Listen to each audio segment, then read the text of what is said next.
सुप्रभात बच्चों।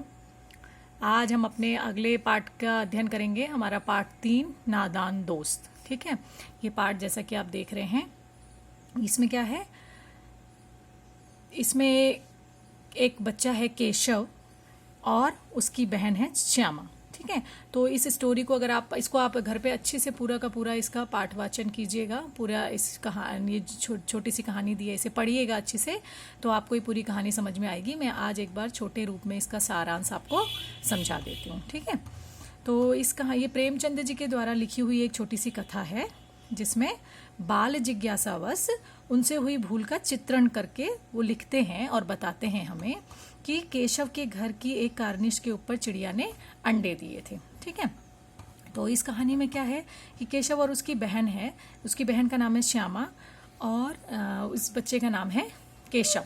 ठीक, तो ये दोनों जने बड़े खुश होते हैं अपनी छत पर जब देखते हैं कि अपने छज्जे पर कि एक चिड़ा और चिड़िया दोनों जने वहाँ पर रोज रहते थे और उन्होंने अंडे दिए। तो ये दोनों उसे देखकर बड़े खुश होते हैं। ठीक, फिर इन दोनों को क्या होता है ना, बाल मन है, बच्चों का दिल है, तो वो बड़ी जिज्ञासा होती है रोज उन अंडों को देखने की कि इन अंडों से कब बच्चे निकलेंगे।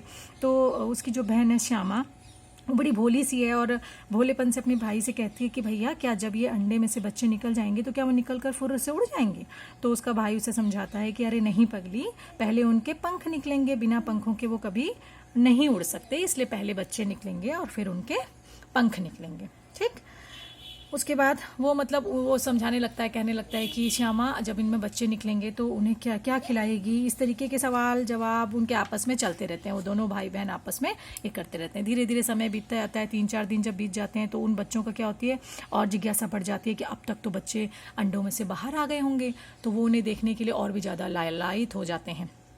ठीक है, उसके बाद वो क्या करते हैं, वो कोशिश करते हैं कि किसी तरीके से हम उन बच्चों के लिए रहने के लिए थोड़ी और सुविधा कर सकें। अचानक उसकी जो बहन है श्यामा, वो कहती है कि भैया, उन्हें तो गर्मी लगती होगी, बाहर बड़ी धूप है।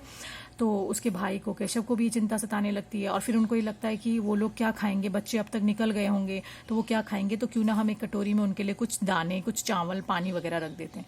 तो बस उसका भाई इसी जद्दोजहद में लग जाता है। बच्चा है, उसका दिल साफ था, वो कहता है कि तुम स्टूल ले आओ और चुपचाप माँ की नज़रों से बचाकर हम उन बच्चों के लिए कुछ खाने के लिए रख देते हैं। तो जब वो ऊपर देखता है तो अंडों में से बच्चे नहीं निकले होते हैं। तो फिर वो कहता है कि इन्हें धूप लग रही है, तुम एक टोकरी ले आओ। उस टोकरी को में एक सुराग होता है, मतलब एक छेद होता है, उसे वो कागज से ढक देता है।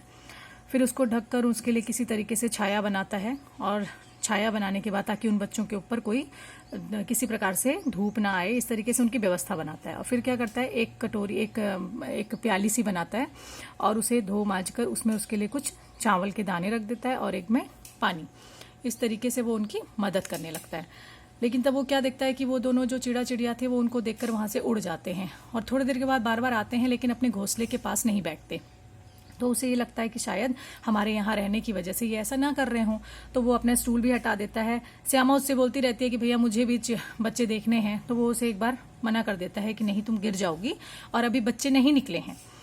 तो वो थोड़ी सी रूठ जाती है, परेशान हो जाती है और कहने लगती है कि मैं तेरी शिकायत कर दूंगी। फिर वो उसे समझाता है, थोड़ा धमकाता है कि नहीं, शिकायत नहीं करना वरना मैं तेरी पिटाई करूंगा। इस तरीके से खैर जो भी है, बच्चे उसके लिए खूब अच्छे से वो क्या करता है, उन अंडों को रखने के लिए नीचे कपड़े की एक अच्छी सी गद्दी बनाकर उसके ऊपर अंडे रख देता है कि इन्हें गर्मी लगती होगी, ये फूट ना जाए। वो करना के लिए वो अच्छा कर रहा था, पर उसे पता नहीं था कि ऐसा करने से उसके लिए गड़बड़ हो जाएगी। खैर, जब ये हो जाता है, कुछ दिन के बाद वो जब देखते हैं कि वो अंडे अचानक से नीचे गिरे टूटे पड़े हैं, और उधर से उनकी माँ आती है, उन्हें समझाती है और पूछती है, पहले डांटती है कि आप वहां तक कैसे पहुंचे। जब श्यामा को ये दिखता है कि अंडे टूट गए तो वो नाराज हो जाती है भैया से और अब उस भैया की शिकायत कर देती है। फिर वो अपनी माँ को बता देती है कि मम्मी, भैया ने उसे छुआ था, शायद इस वजह से अंडे टूट गए। फिर उसकी माँ